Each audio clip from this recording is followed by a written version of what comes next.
Welcome to the slop farm. Enjoy the video. You begin by verifying prerequisites you already have: power, villagers, and spawn control.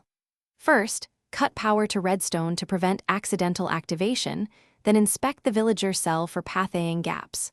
Once done, clear a 3x3 perimeter so you can reach pistons and water channels. This prevents surprise spawns and flow issues. Make sure to have backup blocks and rails at hand. You will be replacing components immediately to test incremental changes without reworking the whole build. Now focus on the complex middlework.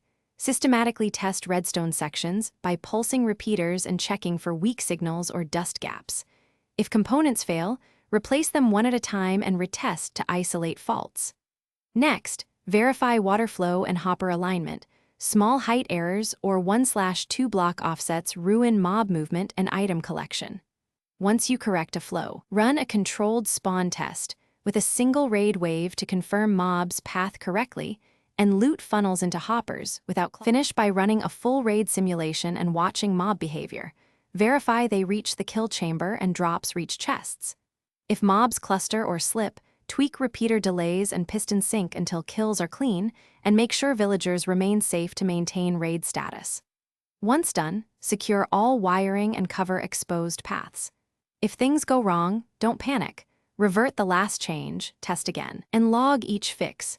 This one-step back method isolates the cause far faster than random tinkering. Thanks for watching. Consider subscribing if we helped you today.